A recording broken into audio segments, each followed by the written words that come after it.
Assalamualaikum warahmatullahi wabarakatuh. Apa kabar Anda semuanya? Semoga sehat selalu ya. Alhamdulillah hari ini kita berjumpa lagi di pelajaran Thaqofah Fikih di kelas 4. Alhamdulillah, seperti biasa sebelum kita belajar kita berdoa dulu bersama-sama. Oke? Wahid, Isnain, Salas. أعوذ بالله من الشيطان الرجيم بسم الله الرحمن الرحيم اللهم انفعنا بما علمتنا وعلمنا ما ينفعنا وزدنا علما نافعا ربي زدنا علما وارزقنا فهما برحمتك يا أرحم الراحمين. قال الله تعالى اليوم أكملت لكم دينكم وأتممت عليكم نعمتي ورضيت لكم الإسلام دينا. Artinya, pada hari ini telah aku sempurnakan untukmu agamamu dan telah aku cukupkan nikmatku untukmu dan telah aku ridhai Islam sebagai agama bagimu. Quran Surat Al-Ma'idah ayat 3. Alhamdulillah wa syukurillah wa la hawla wa la quwata illa billah. Allahumma salli wa sallim wa barik ala nabiyina Muhammadin wa ala alihi wa ashabihi ajma'in amma ba'du. Alhamdulillah hari ini kita akan melanjutkan pertemuan Thaqofah Fikih kita di kelas 4 dan hari ini kita akan belajar tentang hukum syara'. Hukum syara' itu sangat penting kita pelajari. Kenapa? Karena setiap manusia itu pasti terikat perbuatannya dengan hukum syara'. Nah, hukum syara' itu juga dikenal lebih mudahnya dengan ahkamul khomsah. Apa itu ahkamul khomsah? Ahkamul khomsah itu hukum yang 5. Wajib, sunnah, mubah, makruh, haram. 5 itu. Dan setiap perbuatan manusia pasti ada hukumnya. Kalau enggak hukumnya wajib, sunnah, mubah, makruh, ya haram. Coba perbuatan apa yang enggak ada hukumnya? Pasti semuanya ada. Makanya itu perbuatan manusia itu pasti terikat dengan hukum syara'. Pasti ada hukumnya. Hukum syara' itu adalah seruan atau perintah dari Allah dan Rasul-Nya yang meliputi perbuatan manusia. Dan manusia akan dihisab sesuai dengan perbuatannya. Karena masing-masing perbuatan itu akan mendatangkan balasan.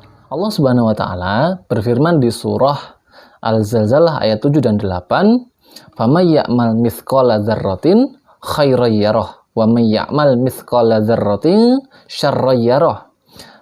Maka barang siapa yang berbuat kebaikan sedikit saja, sekecil biji zarrah, maka dia akan mendapatkan balasannya. Pasti dibalas sama Allah kalau dia sekecil apapun perbuatan baiknya. Dan begitu juga sebaliknya. Barang siapa yang berbuat keburukan sekecil saja, sekecil biji sawi, biji zarrah, maka dia juga akan mendapatkan balasannya. Maka setiap perbuatan manusia itu pasti ada hisabnya. Karena hukum syara' itu pasti ada balasannya dalam setiap perbuatan manusia. Ahkamul khomsah itu yang pertama adalah wajib. Wajib itu apa? Wajib itu adalah perintah dari Allah untuk mengerjakan sesuatu, untuk melaksanakan sesuatu. Perintah dari Allah dan Rasul-Nya. Terus kalau dilaksanakan, maka dia akan mendapatkan kebaikan pahala dari Allah Subhanahu wa taala. Tapi jika tidak dikerjakan, maka dia akan mendapatkan siksa dari Allah, mendapatkan ancaman dosa dari Allah Subhanahu wa taala. Contohnya seperti apa? Contohnya seperti sholat 5 waktu, puasa Ramadan, menutup aurat. Itu adalah hal-hal yang wajib dilaksanakan bagi setiap muslim. Maka kalau ada muslim yang tidak sholat, tidak berpuasa, tidak menutup aurat dan kewajiban yang lainnya, maka sudah dipastikan dia akan mendapatkan dosa, mendapatkan siksa dari Allah Subhanahu wa Ta'ala. Itu yang wajib ya. Ada juga yang hukumnya itu sunnah. Sunnah itu apa Ustadz? Sunnah itu adalah perbuatan yang diperintahkan untuk dikerjakan. Oleh Allah disuruh untuk mengerjakan, oleh Allah dan Rasulnya disuruh untuk mengerjakan, tetapi jika tidak dikerjakan, maka tidak ada siksaan bagi yang tidak mengerjakan. Itu sunnah. Contohnya apa? Contohnya adalah sholat duha, sholat tahajud, kemudian puasa Senin Kamis, itu adalah sunnah. Sedekah, itu sunnah juga, dan yang lainnya. Semua perbuatan-perbuatan itu hukumnya sunnah. Kenapa? Karena diperintahkan oleh Allah dan Rasulnya untuk dilaksanakan, tetapi ada juga yang tidak mau melaksanakan atau tidak melaksanakan, tidak diberikan sanksi, tidak diberikan hukuman oleh Allah. Makanya hukumnya adalah sunnah. Kemudian ada yang ketiga, yaitu haram. Apa itu haram? Haram adalah perbuatan yang dilarang untuk dikerjakan oleh Allah Subhanahu wa Ta'ala. Kalau dikerjakan gimana Ustaz? Kalau dikerjakan maka dia akan mendapatkan dosa yang besar. Kalau nggak dikerjakan, dapat pahala yang besar, dapat kebaikan yang besar dari Allah Subhanahu wa Ta'ala. Contohnya seperti apa? Contohnya seperti berbohong, kemudian durhaka kepada orang tua, kemudian mencuri. Itu juga perbuatan-perbuatan yang diharamkan oleh Allah dan Rasulnya. Jangan dilakukan, karena akan ada keburukan atau siksaan yang diberikan kepada orang-orang yang melakukan perbuatan itu. Justru kalau kita menghindari itu, tidak melaksanakan itu, dapat pahala. Dapat pahala. Kalau teman kita mencuri, kita nggak mencuri sendiri, pahala. Teman kita pacaran nih, terus kita nggak pacaran, pahala. Nah, jadi kita malah dapat pahala kalau meninggalkan itu. Gitu. Jadi meninggalkan yang haram itu berpahala dan mendapatkan kebaikan dari Allah nantinya. Yang keempat adalah makruh. Makruh itu apa Ustaz?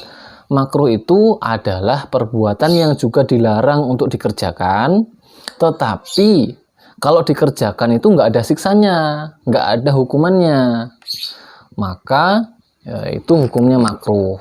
Contohnya seperti apa Ustaz? Contohnya adalah memakan makanan yang bau, yang membuat bau mulut saat sholat. Itu makruh. Lebih baik ditinggalkan. Tapi kalau dimakan dosa apa enggak? Enggak dosa. Ada sisanya enggak? Enggak ada siksanya. Tapi kalau enggak kita makan, dapat pahala malahan. Nah, makanya itu namanya makruh ya. Dan di antara yang empat itu ada yang namanya mubah. Yang kelima ya.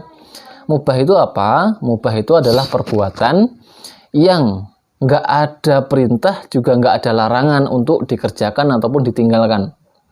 Nah, jadi Allah nggak melarang, Allah juga nggak memerintahkan untuk mengerjakan. Contohnya seperti apa Ustaz? Contohnya seperti berlari, duduk, berjalan, tidur, itu nggak ada perintahnya untuk mengerjakan atau untuk